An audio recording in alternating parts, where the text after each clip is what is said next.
하나님 아버지를 내가 믿사오며 그 외아들 우리 주 예수 그리스도를 믿사오니 이는 성령으로 잉태하사 동정녀 마리아에게 나시고 본디오 빌라도에게 고난을 받으사 십자가에 못 박혀 죽으시고 장사한 지 사흘 만에 죽은 자 가운데서 다시 살아나시어 하늘에 오르사 전능하신 하나님 우편에 앉아 계시다가 저리로서 산 자와 죽은 자를 심판하러 오시리라.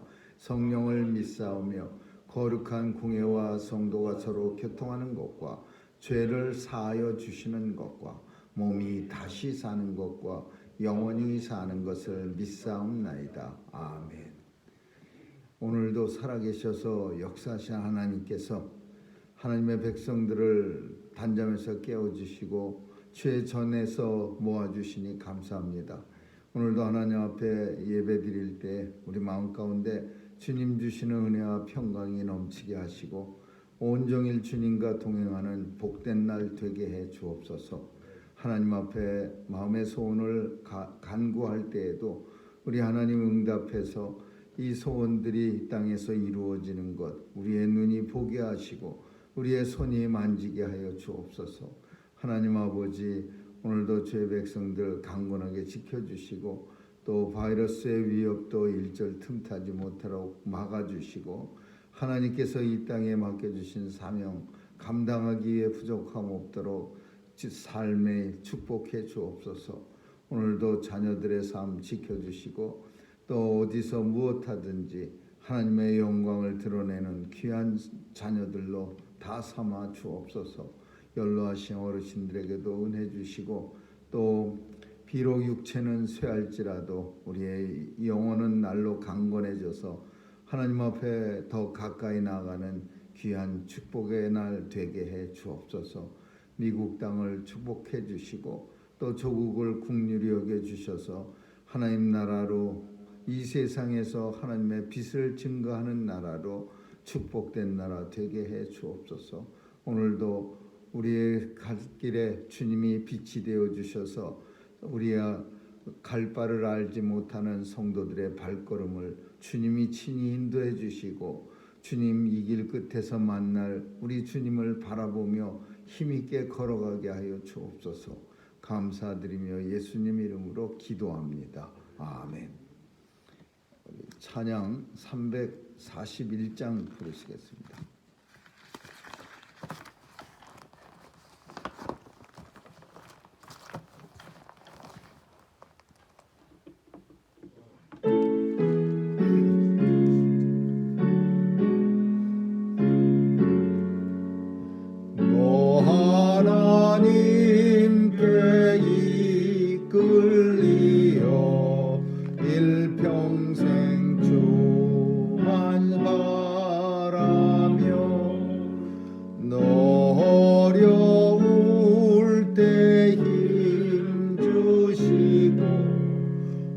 언제나 지켜주시니 주 크신 사랑 믿는 자 그 반석 위에 서리라. 나 설레는 맘 가다듬고 희망 중 기다리면서 그 어로신 주의 뜻을 사랑에 만족하여라. 우리를 불러주신 주 마음에 소원하신다. 주 찬양하고 기도하며 내 본분 힘써다하라. 주 약속하신 모든 은혜 내게서 이루어지리라. 참되고 있지 않은 자 주께서 기억하시니 아멘. 하나님 말씀은 시편 32편 보겠습니다. 시편 32편 우리 1절에서 마지막 절 11절까지 한 절씩 교대로 읽습니다. 시편 32편입니다. 허물의 사함을 얻고 그 죄의 가리움을 받은 자는 복이 있도다. 마음에 감사가 없고 여호와께 정죄를 감치 않는 자는 복이 있도다. 내가 토설치 아니할 때에 종일 신음함으로 내 뼈가 쇠하였도다. 주의 손이 주야로 나를 부르시오니 내 진액이 와하여 여름 가물에 마루같이 되었나이다. 내가 이르기를 내 허물을 여호와께 자복하리라 하고 주께 내 죄를 아뢰고 내 죄악을 숨기지 아니하였더니 곧 주께서 내 죄의 악을 사하셨나이다. 이로 인하여 무릇 경건한 자는 주를 만날 기회를 타서 주께 기도할지라. 진실로 음주가 범람할지라도 저에게 미치지 못하리이다. 주는 나의 은친처이오니 환난에서 나를 보호하시고 구원의 노래로 나를 애우시리이다. 내가 너의 갈 길을 가르쳐 보이고 너를 주목하여 훈계하리로다. 너희는 무지한 말이나 노새같이 되지 말지어다. 그것들은 자갈과 굴레로 단속하지 아니하면 너희에게 가까이 오지 아니하리로다. 악인에게는 많은 슬픔이 있으나 여호와를 신뢰하는 자에게는 인자하심이 드무리로다. 같이 읽습니다. 너희 의인들아 여호와를 기뻐하며 즐거워할지어다. 마음이 정직한 너희들아 다 즐거이 외칠지어다. 아멘.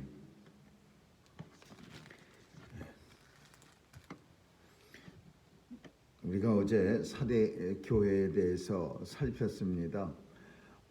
가장 치명적인 주님의 책망 중에 하나는 살았다는 이름은 있지만 실상은 죽은 자들이다, 죽은 교회다라고 말씀하신 그 부분은 굉장히 치명적인 아주 절대적인 그런 주님의 책망입니다.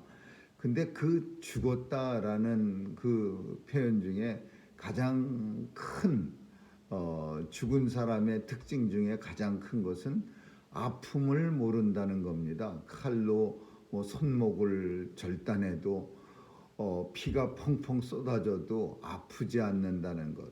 그런데 그 육체에 대해서 손목을 절단한다 이런 표현보다는 이 표현이 상징하는 것은 죄를 크게 저질렀어도 그 죄 때문에 아파하지 않는다, 괴로워하지 않는다라는 것이 죽은 사람들의 첫 번째 특징입니다.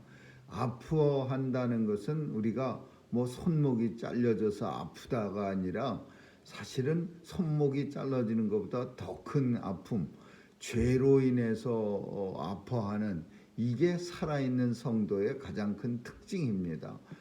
죽은 성도의 특징은 아무리 죄가 손목을 자르고 허리를 반동광이를 내도 아파하지 않는다는 겁니다. 그러면 주님 앞에서 영원히 죽은 자로 사는 겁니다.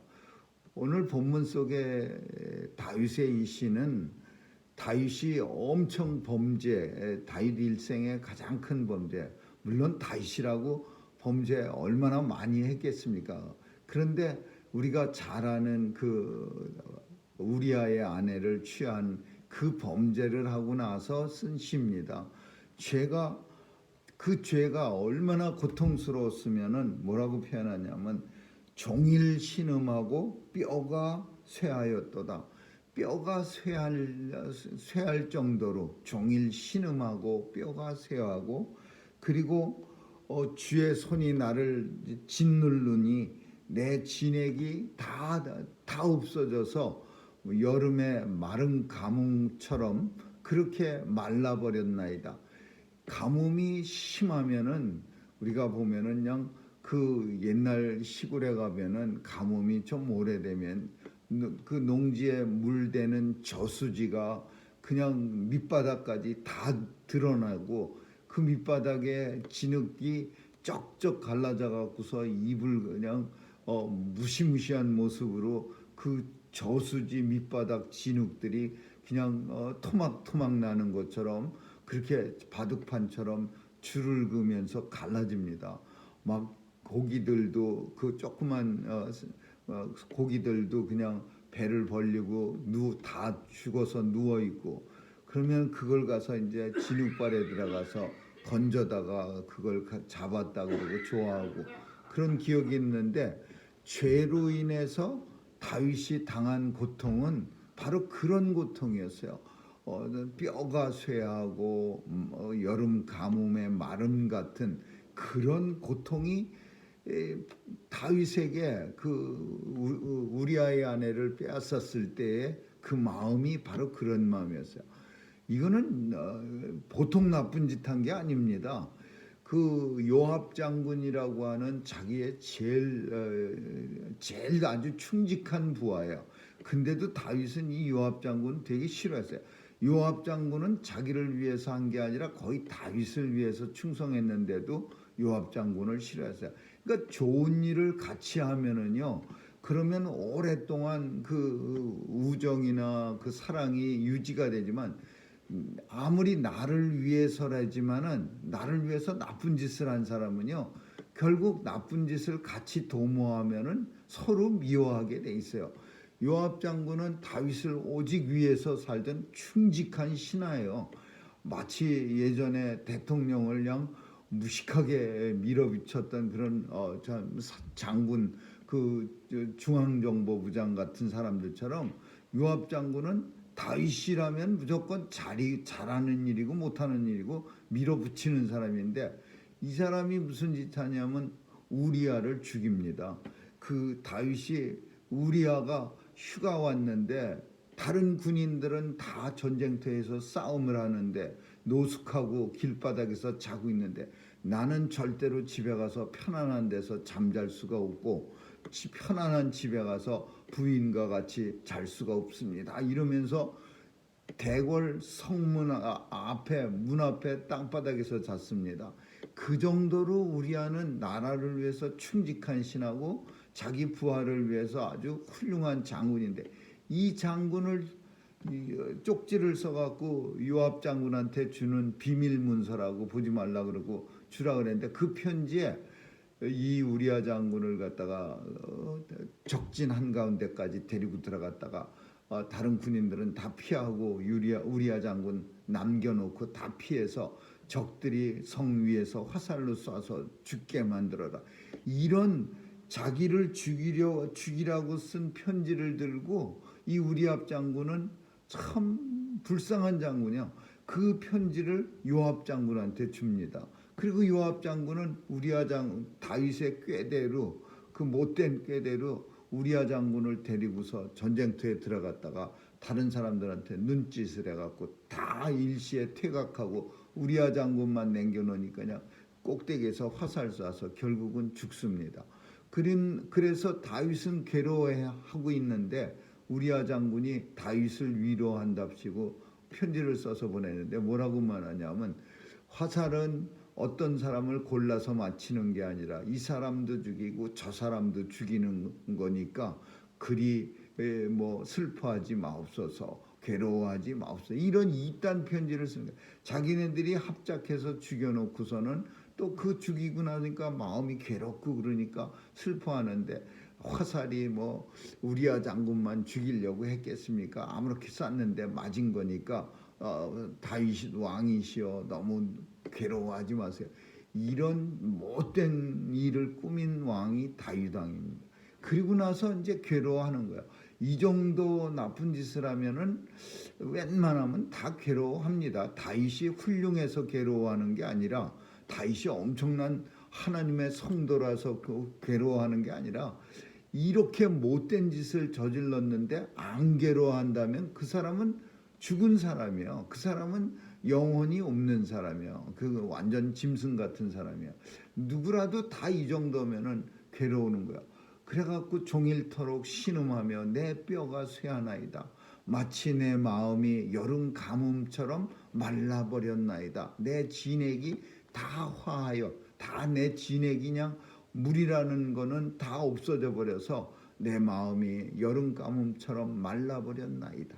이런 고통을 이제 고백하는 거예요.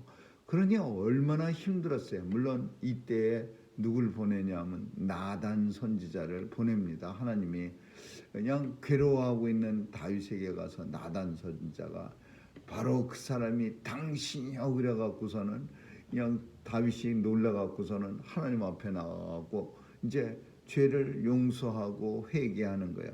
그래서 이제 하나님 앞에 나와서 주께 무릎 경건한 자는 주를 만난 기회를 타서 주께 기도할지라 진실로. 그래서 하나님 앞에 기회를 타서 나와서 기도를 하니까 회개를 하니까 허물의 사함을 얻고 죄의 가리움을 받은 자는 복이 있도다. 회개하고 주님 앞에 용서받았다는 확신을 가지고 나니까 그 종일토록 신음하고 종일토록 그냥 뼈가 마르는 것 같은 쇠해지는 것 같은 고통이 주님 앞에 이제 회개하고 용서받으니까 없어진 거예요. 그랬을 때의 그 마음, 그 마음을 이렇게 표현합니다. 허물의 사함을 얻고 죄를 가리움을 받. 죄가 없어졌다. 죄에 없어졌다 그거 아니고 죄의 가리움을 받은 자는 복이 있도다. 그리고 마음에 간사가 없고 여호와께 정죄를 당치하는 자는 복이 있도다. 복 있는 사람이 따로 없구나. 복 있는 사람이 뭘 많이 가진 사람이 복이 있는 게 아니라 뭘 많이 누린 사람이 복이 있는 게 아니라 하나님 앞에 나와서 허물을 사함받고 내 죄를 하나님이 그 예수의 보혈로 이렇게 깨끗하게 덮어준 사람, 그 사람이 복이 있구나. 그거를 깨닫는 거예요. 이 죄는 인간 스스로 가리울 수도 없는 거고 덮을 수도 없는 거고 사함을 받을 수도 없는 거예요. 우리 인생이 자기가 지은 죄에 대해서 무슨 용서할 권한이 있습니까? 그 용서할 권세가 있습니까? 내 죄는요 끝까지 가는 겁니다. 내가 갖고 갈 수밖에 없는 거예요. 그러나 나를 지으신 하나님, 내 생명의 주인 되시는 주님은 이 죄를 용서해 줄 능력이 있고 권세가 아니라 당연히 내가 무엇을 만들었으면은요 나는 그것을 부숴버릴 권세도 있고 다시 수리할 권세도 있는 거예요. 그러니까 하나님 앞에 회개한다는 것은 나를 만드신 주님이 나를 갖다가 고장난 부분을 다시 망치 갖다가 뚝딱뚝딱 거려갖고 한쪽 다리가 부러져 갖고도 삐그덕삐그덕 거면서 죄를 범죄해서 쇠가 마음이 말라버리고 뭐 뼈가 쇠해지는 그런 고통이 있더라도 그거를 망치질 가지고 뚝딱뚝딱 해갖고 다시 온전한 삐딱거리지 않는 의자로 하나님이 만들어 주시는 거예요. 그게 이 죄의 사함을 받는 거예요. 용서함을 받는 거예요. 그런 사람이 바로 주께 나아가는 자는 복이 있도다. 이게 복 있는 사람, 하나님 앞에 용서함을 받고 하나님 앞에 나아가서 자기의 죄를 토설하고 고백하고 기회를 봐서 주님 앞에 이렇게 다 내려놓는 사람, 이게 복이 있다라는. 많이 시편 속에서는 복 있는 자는 하고 많이 복에 대해서 얘기하는데 오늘 말씀하고자 하는 다윗을 통해서 표현하는 복은 또 좀 색다른 복인데 이 복도 이거 정말 다윗의 아주 찐 경험을 통해서 자기의 정말 경험을 통해서 누렸던 그리고 느꼈던 그런 복이야. 바로 이게 복이구나. 그동안 그냥 천근 만근 같이 온몸이 비틀어지는 그런 고통을 안고 살다가 나단 선지자를 하나님이 보내주셔서 내가 죄인임을 확실하게 그냥 지적하게 만들어서 내 마음이 너무나 괴로워지는 것 같고 하나님 앞에 나아가서 그냥 며칠을 펑펑 울면서 회개를 하고 나니까 하나님의 용서함을 확실하게 주시고 내 마음에 평화가 있게 하고 이제 죄의 가리움을 받고 나니 야, 이게 성도의 복이구나. 죄의 허물의 사함을 얻고 죄의 가리움을 받은 자는 복이 있도다. 이런 복이 이게 다윗이 생각하는 엄청난 복이야. 이게 복이구나. 하나님의 백성의 복이 바로 이런 거구나.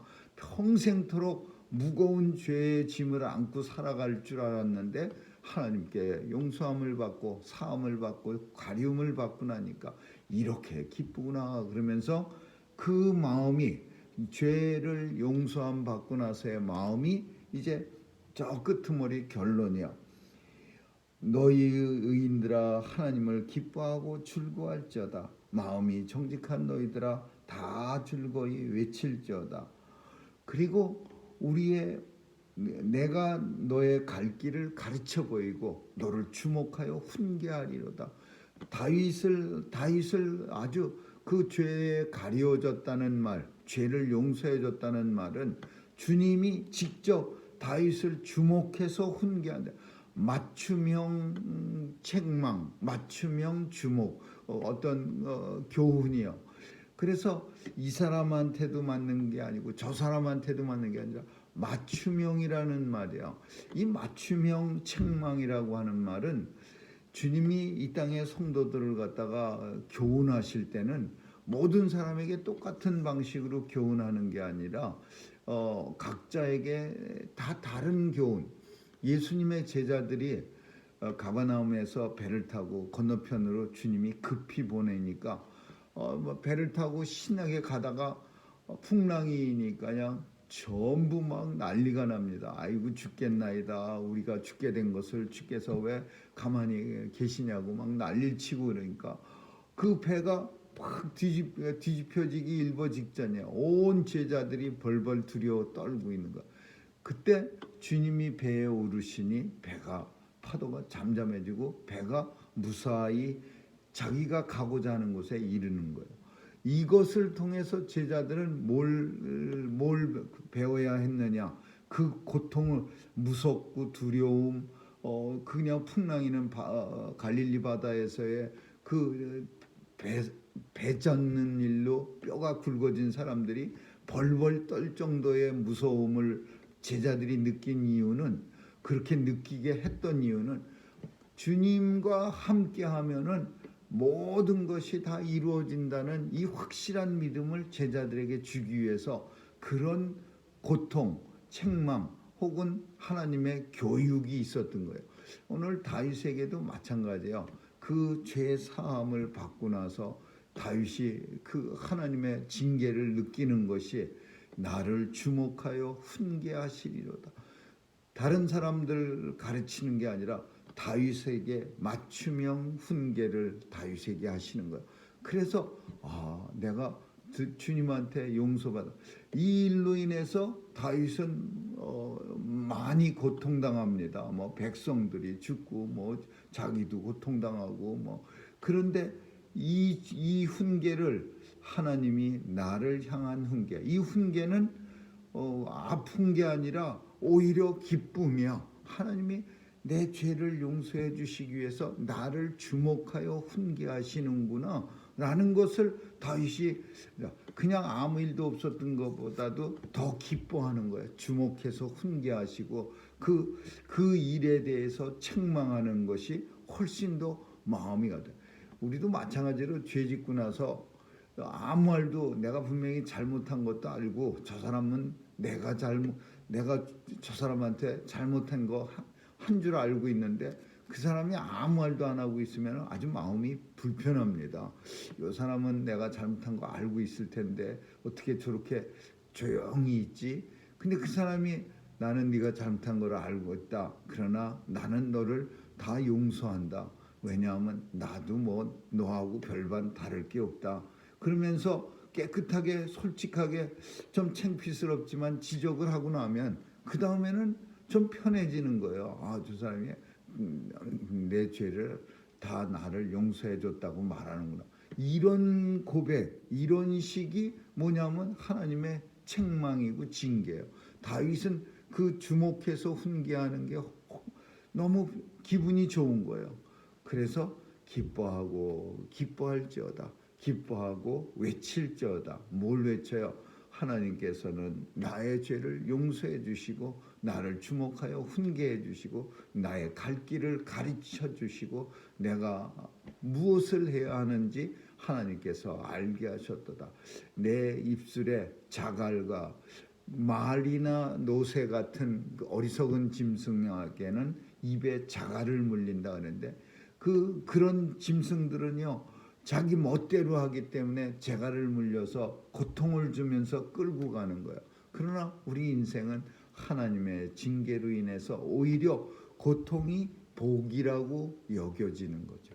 오늘 본문은 얼마나 죄의 고통이 깊은가를 다윗을 통해서 우리에게 보여주고 있고 그 죄를 용서해 줄 수 있는 유일한 분은 오직 하나님, 오직 예수 그리스도의 보혈 외에는 이 죄가 용서함 받거나 가리움을 받질 않는다는 것과 그리고 그 죄의 용서함이 얼마나 큰 은혜이고 복인가를 다윗이 말하고 있습니다. 우리에게는 더 큰 은혜죠. 왜냐하면 예수 그리스도의 보혈의 공로로 우리 죄가 사함을 받고 그 죄 사함 받은 결과는 아버지 집에 하나님 나라에 같이 거할 수 있는 그런 은혜를 누렸다는 거죠. 아무쪼록 오늘도 주님으로 인하여 우리 죄가 가리움을 받고 하나님 나라에 들어갈 수 있는 영광을 누린다는 사실에 감사하고 또 주님을 찬양하는 하루 될 수 있기를 주님의 이름으로 축원합니다. 기도하겠습니다. 좋으신 하나님 감사합니다. 죄의 허물의 사함을 얻고 죄의 가리움을 받은 자는 복이 있도다. 하나님께서 오늘도 우리 부족함을 메워주시고 또 우리의 부끄러운 모습 가리워 주시니 감사합니다. 날마다 주께서 주목하여 훈계해 주심을 감사드리며 주님의 뜻을 따라 살아갈 수 있는 그런 성령님의 지혜가 있게 하여 주옵소서. 오늘 하루도 온종일 주님과 동행하며 서 있는 자리가 하나님의 영광을 드러내는 자리 되게 해 주옵소서. 감사드리며 예수님 이름으로 기도합니다. 아멘. 주기도문으로 마치겠습니다. 하늘에 계신 우리 아버지여, 이름이 거룩히 여김을 받으시오며 나라에 임하옵시며 뜻이 하늘에서 이룬 것 같이 땅에서도 이루어지이다. 오늘날 우리에게 일용할 양식을 주옵시고 우리가 우리에게 죄 지은 자를 사하여 준 것 같이 우리의 죄를 사하여 주옵시고 우리를 시험에 들게 하지 마옵시며 다만 악에서 구하옵소서. 대개 나라와 권세와 영광이 아버지께 영원히 있사옵나이다. 아멘.